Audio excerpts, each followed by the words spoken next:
Welcome to the Negotiation in Real Life podcast. I'm your host, Nicole Davidson, and in this podcast, we'll explore the art and science of negotiation in real-world situations. Whether you're negotiating a business deal, asking for a raise, or trying to resolve a conflict with a colleague or loved one, negotiation is an essential skill that can help you achieve your goals and build better relationships. Through interviews with experts, real-life stories, and practical tips and techniques, we'll deep dive into the strategies and tactics that can make you a better negotiator.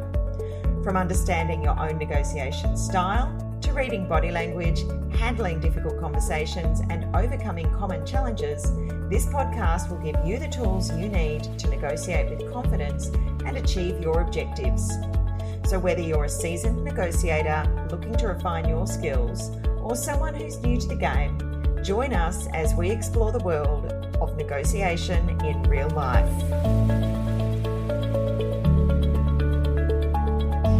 Welcome to today's episode of Negotiation in Real Life. Today, I am delighted to be joined by Ben Wright. Ben is a builder of incredible sales teams. He's a strategist, coach, and an avid believer that the best sales leaders are constantly sharpening their tools to achieve an edge. He's built from the ground up sales teams in the corporate world, fast growth startups, and mature businesses. His last venture was an Australian growth company award winner 2 years running and scaled from $0 to $40 million annual recurring revenue in just over 7 years. Grit is in his blood and he loves stepping up to a challenge. Ben is a published HubSpot and LinkedIn contributor, an energetic father, happy husband, and loyal friend, the guy that you rely on to be there. Most of all, he's a living testament as to how thriving personal health and successful professional careers are within every sales leader's reach. Ben, welcome to the podcast. Hey, Nicole, thanks for having me. Great to be here today. It is an absolute pleasure. And it's been a while since I've had a sales professional on the podcast, so I'm delighted to have you, and I know you've got some great experience in this field. Before we start talking about all of that, perhaps you'd like to give our listeners a bit of an overview about yourself, how you got to be doing what you do, and what it is that you focus on doing today. Of course, thank you. We talk about social proof a lot in the sales world. It's become more and more relevant, I think, than ever. So I always start with that. So personally, I've been involved in over 1,800 sales deals myself. So that's not the teams that I've overseen. That's personally, I have been involved in over 1,800 deals, and it's about $1 billion worth of revenue. So I have seen a few rounds when it comes to sales and negotiations, and I don't know if at 41 that's too many that I've been involved in, and I should have learnt my lesson by now, or if it shows great competence. But I have had now 5 businesses. Before that, I had a corporate career, worked for some really large multinationals, and at about 29, 30, I decided that wasn't for me. Went out on my own into business, which has been really difficult. Of those 5, we have 1 that's still going. 3 were successful. 1 in particular was really successful, and 1 was a great big flop, which I think is actually also important as part of that. That's not a bad ratio, though. If I can continue that, actually, I met with someone yesterday who's 55 and he's had 43 businesses. Oh. So he's doing very well. But for me, I decided that being in my own businesses was what I wanted. The larger the businesses, I think you summed it up pretty well in your introduction, but that was sold out to a major Australian energy player, global business, which from that point in time, I think I had a choice to go back into starting businesses again, which is hard, right? It's really hard work to build businesses, doesn't matter how many times you've done it. Or if I step into something that might fit with my lifestyle that I wanted to live a little bit better, my aspirational lifestyle. So we packed up shop. We moved from Melbourne to Noosa Heads. We're one of those people that crossed the border. And now my family lives up here on a piece of land that's 4 times the size of what we had in Melbourne. I live the life that I want to live, but through that I'm able to do some business and sales, strategic consulting to some really good businesses. And I'm talking anything from a well-funded startup through to small businesses up to multi-billion-dollar businesses, of which I'm working with a few at the moment. So that's what I'm doing now. Who knows where I'll be in a few years' time, but I do enjoy giving back, and I really enjoy building sales strategies in particular for teams, because when you get that right, teams can deliver some pretty powerful things. Yeah, I love that. You've got to have the foundations before you can deliver the results. So fascinating. You've done so many sales transactions, and negotiation, of course, is, such an important part of the sales process. I'm guessing that there's been some of those transactions along the way where you have learnt some pretty significant lessons. Have you got any examples of, memorable transactions that you can share with the listeners? Well, across 1800, there's a few, and there's a few bad ones where you learn a lot from, but there's one in particular that I think started poorly but ended up being a really good result for both businesses. And I think I'd like to share that because when you get a negotiation that works for both parties, they are the really powerful ones to learn from. When it's only one party that wins, it ends up often being a short-term relationship. But when both parties win and they're happy with the results, you end up being able to create value, I think, that's long-lasting. So this was in the major business that we had, the Fast Growth Company Award winner, and it was with a large retailer, Australian-based, a couple of brands, and a terrific reputation, and good people as well that we worked with within that brand. And we were last to the party for this. So what we were talking about was an upgrade to some of their retail premises and some of the fixtures and fittings within their retail premises. Particularly, we started off with lighting. And I remember being in the first meeting as last in, and the negotiation was very much on their side. And perhaps I'll talk from Herb Cohen's model, which is around You Can Negotiate Anything, which is a book of his that I read. And whilst I don't necessarily agree with everything that Herb's done, I do really like this model. And it was all about information, time, and power. And in this instance, being last in, we certainly didn't have a lot of time. So we were on the back foot already because we had, I think, 5 competitors that were up against, all of whom had done trial store rollouts. Gotcha. So we were behind. Yeah, then when it comes to power, we were definitely behind, right? Because we were the most expensive of those 5, last in the door and most expensive. And then from an information point of view, we did okay. We had a little bit of information, but we certainly weren't winning 2 of those 3. We might have broken even on 1. So I find that really interesting, Ben, because I have a different take on the time thing. Because you've said, you weren't winning because you were last in and this was going to have to happen. So to me, the fact that they've come to you when they've already got 4 people in the door suggests that, whether you came to them or whether they came to you, suggests that the fact that they're open enough to bring somebody in at this stage means that they're not that happy with the existing players. So to me, that's a real positive. It's a really good perspective around where we're at. And we thought we were there too. However, as the meeting went on and we had arms crossed right on the other side, we found out that the meeting had actually been taken as a favour to one of their major installers.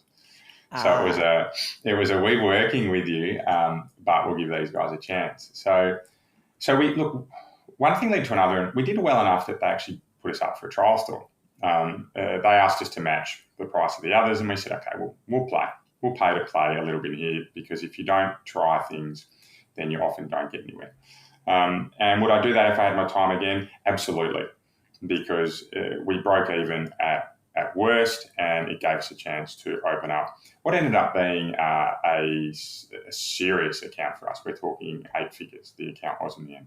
And we did the store and everything went okay, but by the end of it, the communication we had back from this customer was, look, you've done okay, but the companies we're working with, we know them a little bit better. They're our favourites. We're going to go with those. And I said, okay, that's great. I said, before we go, can you please let me know what are your key drivers in your decision? And it was all about price and return, which, fair enough, plenty of decisions are made on that. And what came out through that conversation was there was this tiny little window around improving the quality of the customer experience. So that's about the quality of lighting at store level. Was it strong enough that customers were able to actually see the products and it was able to make the products pop? And so we left it with them, and they went about and they did a few rollouts. And then I checked in with them about a month later and I said, how are you going? And they said, we actually have one problem. The quality of lighting on the floor isn't strong enough. So our shopper experience is essentially the same as what it was, but we were hoping it was going to be better. And for me, that was the time when I went, wow, we've stepped up to the plate here around information. And we made the call, right? That was a good sales process, really good follow-up to make that call and to see how things are going. Which of those three areas, information, time and power, it allowed us to get up to speed on one, information. So we were like, wow, we're back in the game here because you're not getting the results you want.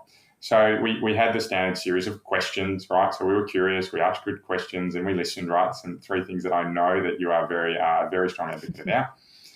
And by the end of it, we actually managed to get their targets for what they wanted at floor level. We managed to find out who else was in the decision-making process from a contribution point of view. They weren't the decision makers, but who else was contributing. And then all of a sudden we felt that, wow, we've actually got a little bit of power here to design a product that meets your needs exactly. So we, at that time, we happened to be very good at making custom products. So this one really tested us, right? We got out to our manufacturers and had something turned around in about 10 days. And the product met everything they needed. It just needed to be proven. So we were given the opportunity then to trial, and we trialed at a premium price, 25% premium, something along those lines. One store, but we had to get it done in a really short period of time. So we had to really hustle, right? In fact, I can't remember if it was myself or someone else, one of the other directors actually got on a plane and went to the manufacturing plant to make sure it was all delivered, right? This was a small order. I think the airfares were probably, the airfares cost of time, labour, and that. We certainly didn't break even on that point, but we knew that the size of the opportunity was ginormous. So at that point in time, we were suddenly sitting here thinking, wow, we've got the information, we've got the power because we're first to market with this type of product. Yeah. And all of a sudden, if we can get that product right and this shopper experience really pops, like the product really pops, we have a first mover advantage here that no one is going to be able to copy quickly enough to make it work. So by that point in time was starting to come to our side as well. The area where we continued to struggle was hitting the ROIs. So for us, we got the product in, we did the trial, and we managed to get double thumbs up everywhere.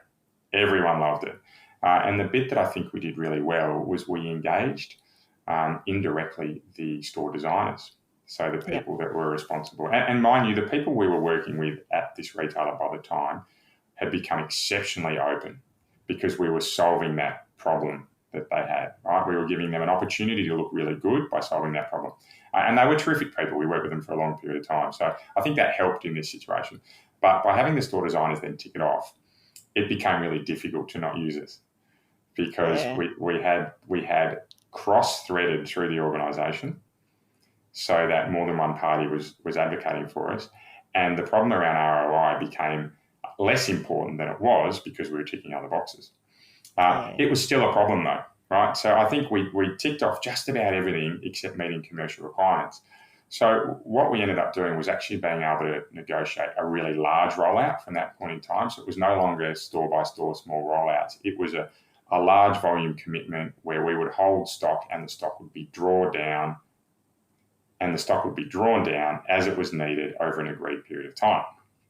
So for their cash flow purposes, they didn't have to cash flow. We did. We had to cash flow stock for a 6-month period, but when you get a deal of that size, you can generally work through those elements by allowing for cost of money into your pricing. So we ended up getting a fair price for the volume as to what we were delivering.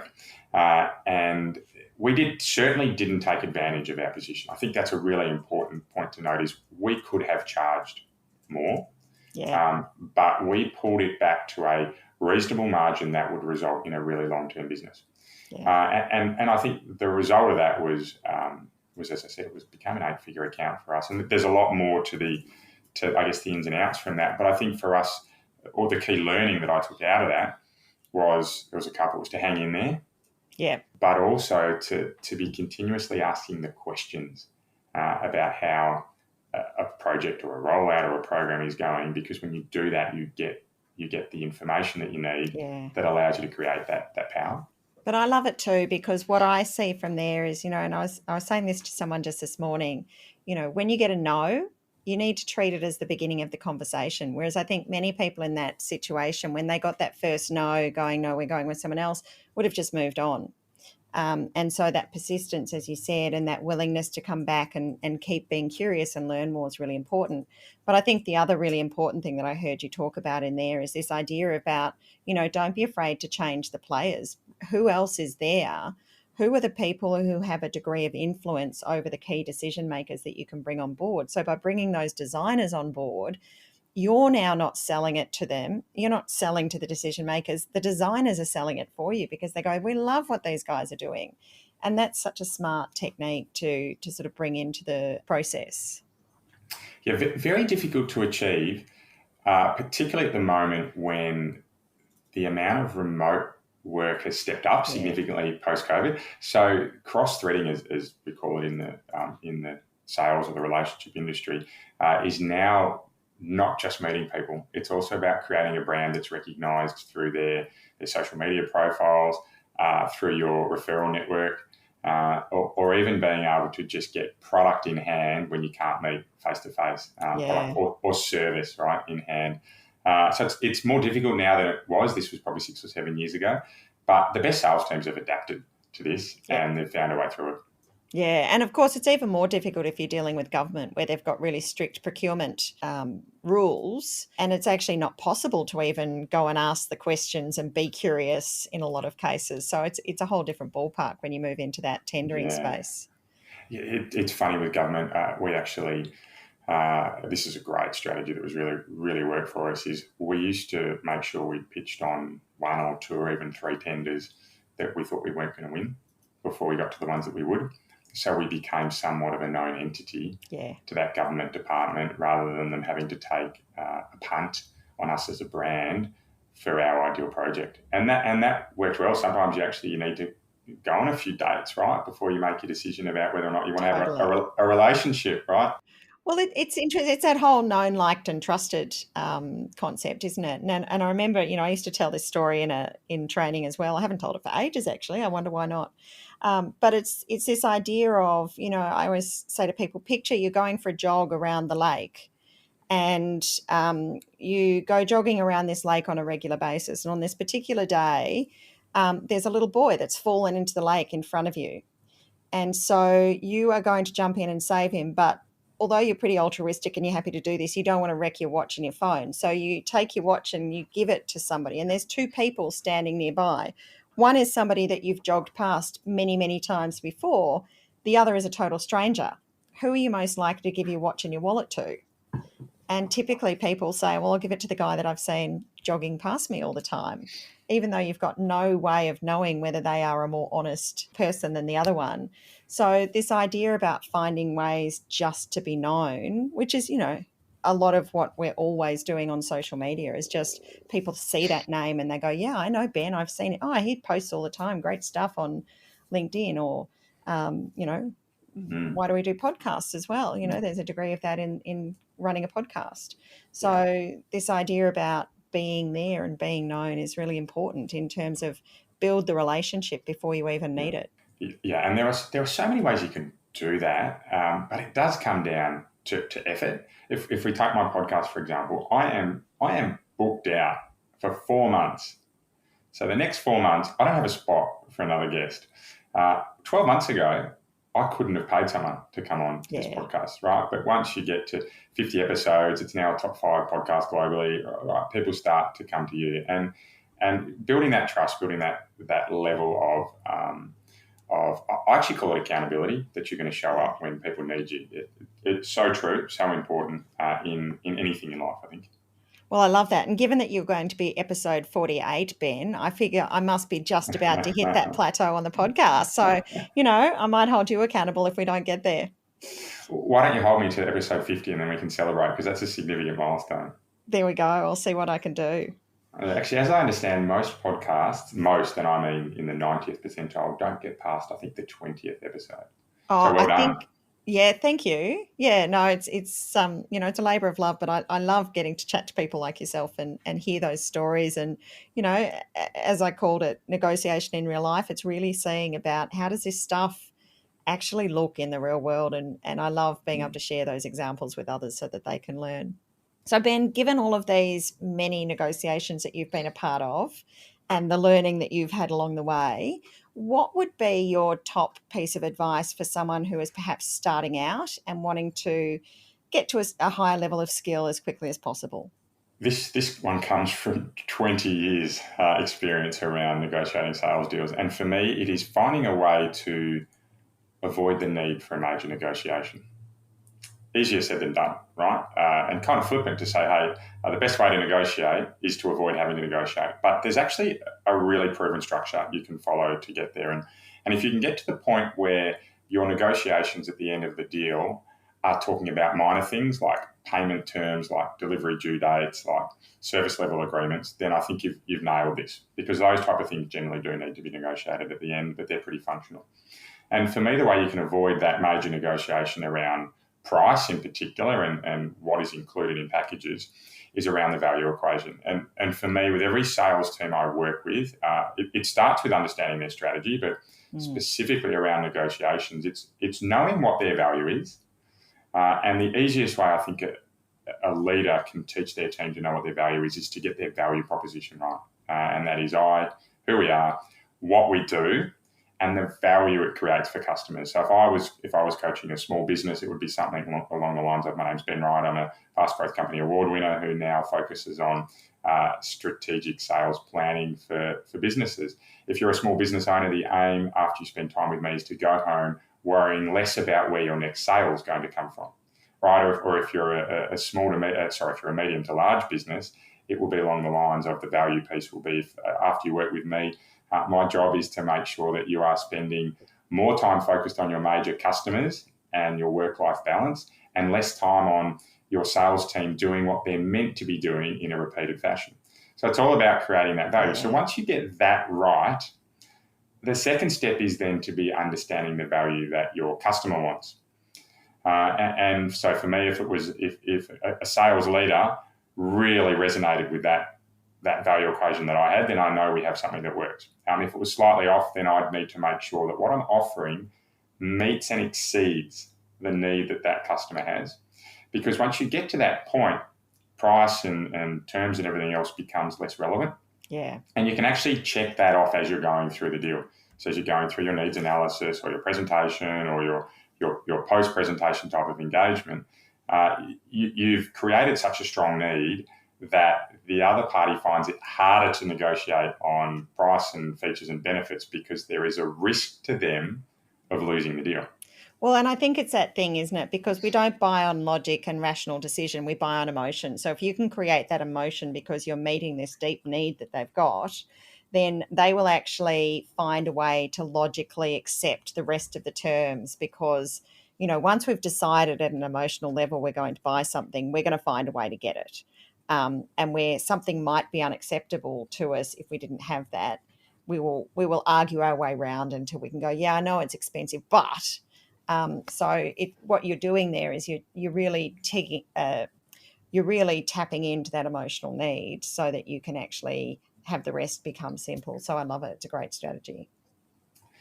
Yeah, and if you can nail it, those that do it well are almost unequivocally the best salespeople I've ever worked with. Yeah. Because they are more successful in building great partnerships with their customers and the partnerships last longer, so it becomes repeat revenue for the business. But you've got to be genuine when you do it as well. I think that's the other thing, because I think a lot of people they'll go to a sales course and they'll be taught how to do it, but then if you don't come across as being authentic when you're doing this, people can sniff that out a mile away. Yeah, absolutely. And that's the piece around knowing your value proposition and believing it, because if you don't believe it, then that's kind of your first step to things coming out and not passing the sniff test. Yeah, absolutely. Absolutely. So, Ben, I've had a great time chatting with you today, and I'm sure there's lots of great stuff in there for our listeners. For those listeners who are looking at how they might improve their sales strategy and they want to have a chat with you, how can they contact you? I'm pretty easy to find on LinkedIn. So if you look up Ben Wright or Stronger Sales Teams, I'll definitely come up. Very, very active in posting content. And you'll see a lot of really short practical advice that comes up. Or strongersalesteams.com. is a great way to find me as well. I think they're probably the two most reasonable. And of course, the podcast, right? The Stronger Sales Teams podcast, which Nicole is also a guest on. So if you like listening to Nicole, jump onto the Stronger Sales Teams podcast and you can hear more of her stories over there.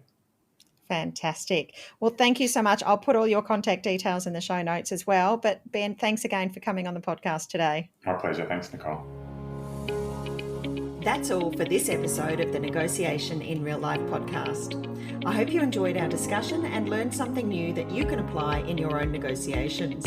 Remember, negotiation is a skill that can be developed and refined over time. So keep practicing and pushing yourself out of your comfort zone.